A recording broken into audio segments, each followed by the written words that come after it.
What's an industry secret in your line of work that us consumers should probably know about? Subway corporate is even greedier than Walmart and McDonald's somehow. Oh, and if OSHA actually did proper inspections once in a while and Subway didn't have such expensive lawyers, the company would have been tanked already. In Ireland, from a tax POV, Subway can't even call it bread because the sugar content is above the 2% limit that Irish law mandates for bread. Good to know. I'm a sugarphobe too. And that's why I make everything a spinach salad at Subway. I work at a mortgage lender. This isn't really an industry secret, but certainly a helpful tip. Never take out a loan at the maximum end of what you qualify for. People think that if a lender tells them they qualify for a certain loan maximum, that means they can afford the loan, and this is just not the case. That limit is what you can afford if your expenses don't increase at all, and assumes you will basically not be saving any money on a monthly basis. Lenders only care if you can pay them back, not if you'll be able to also save money. The realtor we worked with when buying our home had spent time working at a mortgage firm. He crunched some numbers, and for our first showing, he took us to a house at the highest extreme end of what we would get approved for, and then broke down all of the reasons why we couldn't afford it. It really opened my eyes. He eventually showed us some houses that he thought were more appropriate, and I'm definitely happy for the lesson. Short version is that the mortgage company calculations assume that 100% of your income goes towards your monthly payment. No savings, no other spending, just the house. I just bought my first house, Canada, and by law the bank had to limit my mortgage payments to 35% of my monthly gross income, with a stress test to make sure I could still make the payment when interest rates start going up. On paper it felt like I could afford a much bigger house, but at the end of the day I'm glad the limit was there. Can I put you on hold for a moment whilst I research this? Means I'm googling the answer to your question, or checking our local knowledge base. It'll just be a few more moments. Means I couldn't find the answer, and I'm now asking coworkers. This may be a little while. What's a good number to call you back on? What the duck did you just do?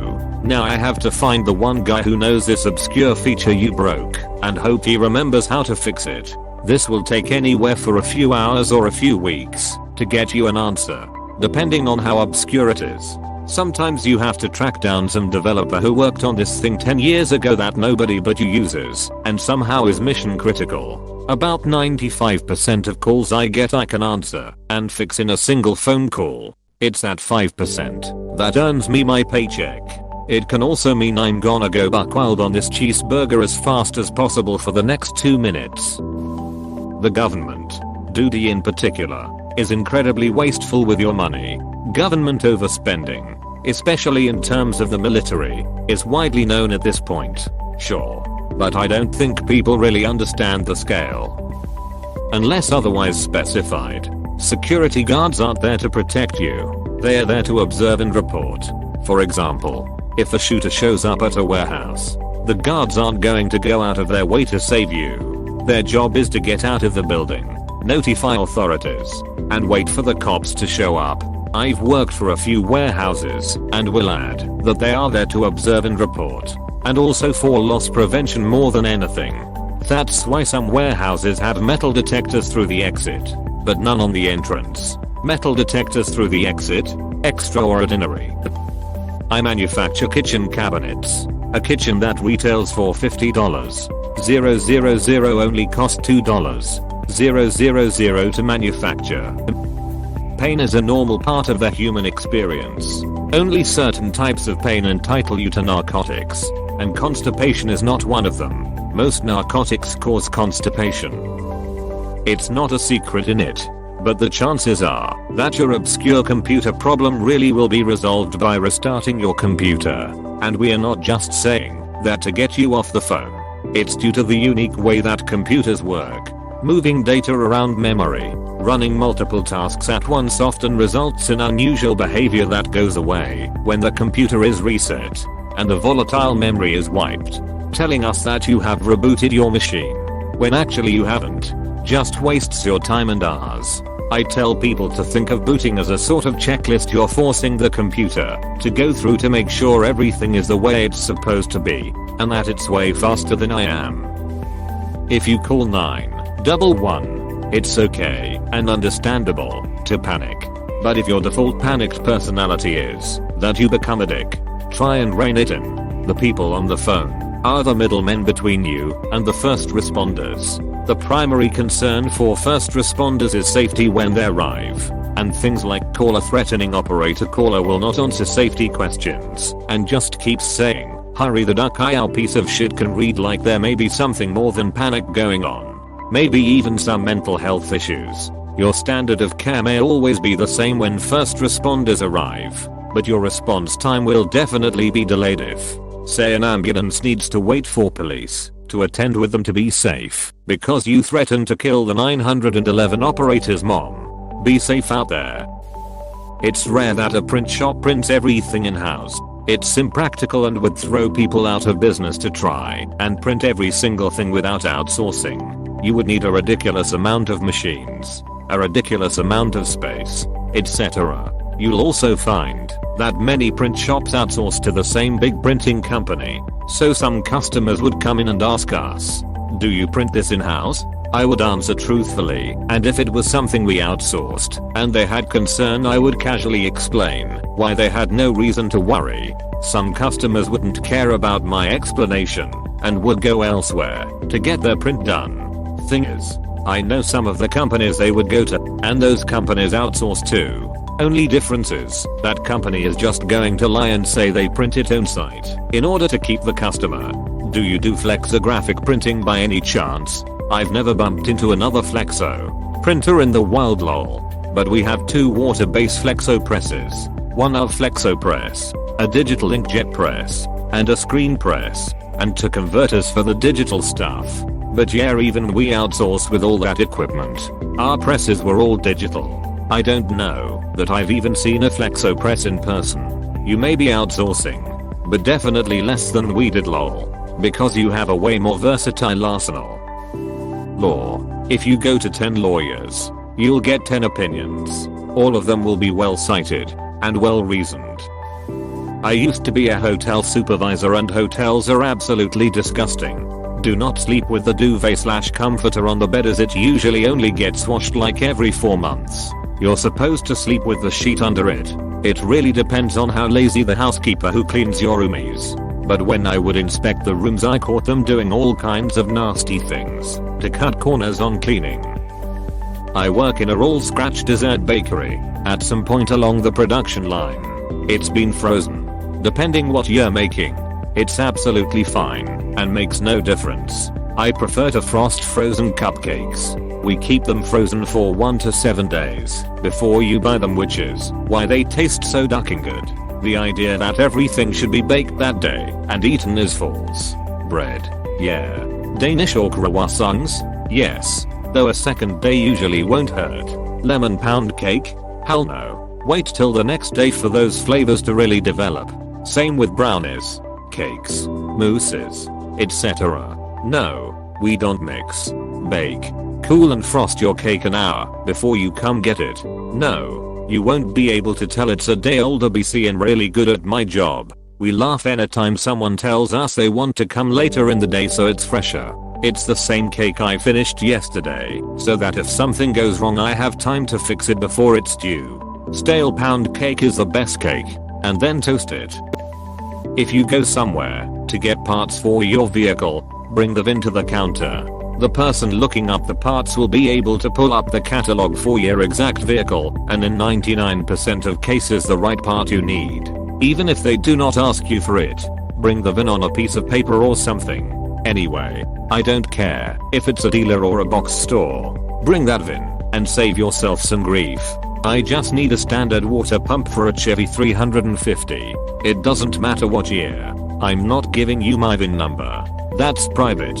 I just want the standard one.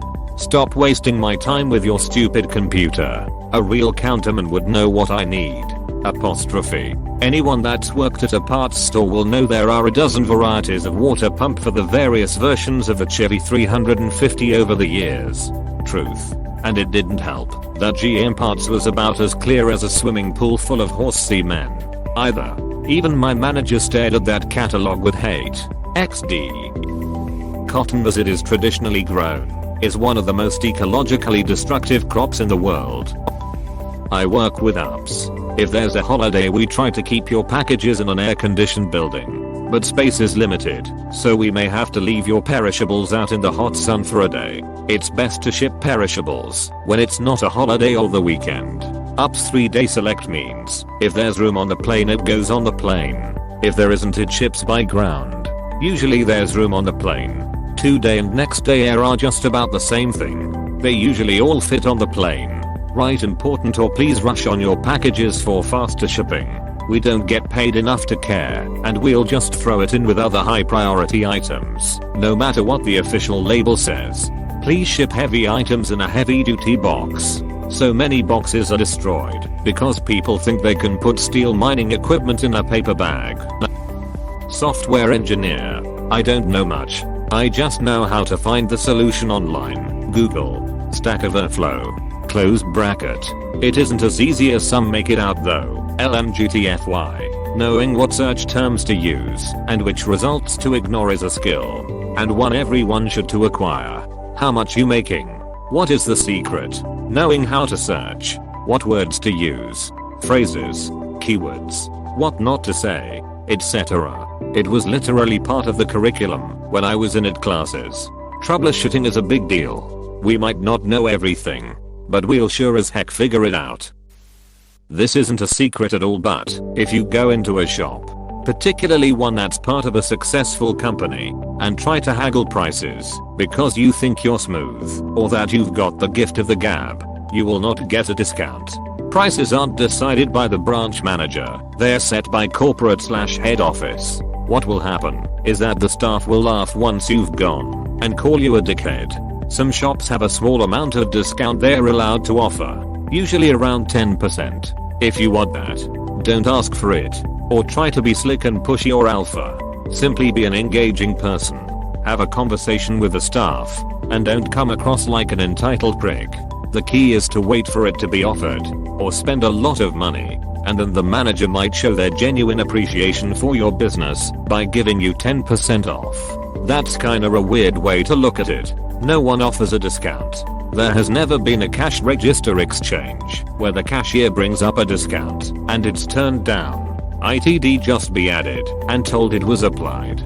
But why would you spending more money at a business the manager has no personal attachment to? Hence why corporate is making up these non-negotiable prices and discount amounts, but is appreciative enough of something that has no value to them, so they give a discount. I don't mean offer it as an option. I mean, well, just say, well, give you 10% off. It's what we do in my shop.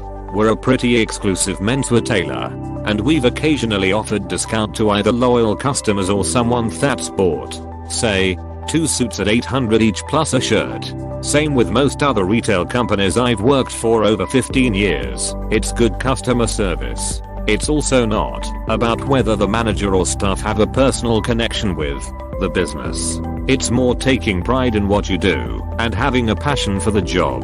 If prices are generally locked, but the area manager sometimes allows you to offer 10%, then you use your savvy to know when to offer it. Military bases aren't safe. They aren't kept by guards that walk around 24/7. There are no snipers in the guard towers. There aren't cameras everywhere. If you enter a military base through a hole in a fence, you're more likely to be offered a free coffee and a friendly chat than to be kicked out or locked up. What countries are you talking about? Like, are military bases in Morocco not safe? Or just military bases in general anywhere? The one I worked at in the US. There's several ways you can gain access into the installation. A buddy of mine went out into the training sites and UXO areas. This was part of the post that sectioned off all of firing ranges and such, and found several fences torn down and just a thin wood line and tree markers that identified the property boundaries. I work on a fairly secretive military camp, and people should know that no one here has a ducking clue how anything works or how to do their job. A lot of people that work critical infrastructures haven't the slightest idea about our jobs or what to do when shit goes wrong. It freaked me out as an apprentice how many people in water treatment just don't give a duck and know what they are doing. This is pretty common knowledge, but our infrastructure is in terrible shape. The local wastewater plant which is one of the largest in the world, has filters specifically designed to pull out chunks of concrete from our crumbling interceptors. People who work in businesses, whose customers are other business, e.g. utility companies, hire employees who have direct access to customers' private data, including things like name, date of birth, address, and social security number. M. Bud Tort Law Firm. Less of a secret, more of something I wish people knew. You can't open a claim for your dead relative if you are not the executor of their estate. I've worked in food service as a dishwasher and a busser, and I just wanna say that the things customers worry about are usually the wrong things. You should definitely be worried, but not about the GL bit that's gone through an industrial dishwasher just cause it has a stain. Lots of people complain about their alumni association or university fundraising office asking them for money all the time. It's easy to get on a do not contact for fundraising list. Just call and ask them. It's in their interest not to knowingly annoy or alienate their alumni. Plenty of donors, like me, also get on the list because I give a certain amount every year and don't need any more soliciting for donations. True. This was my college job. I made the calls with a script. If you answer and give us an answer one way or the other, we stop calling for that cycle or group we are working through. And there are a ton of codes that go into making those call lists. Once you say, don't call after some processing and coding time, you won't be. About half of your electric bill is paying for incompetence and bureaucracy. Utilities are second only to government in inefficiency. Thank you for watching. We hope you enjoyed this video. Please subscribe for more videos.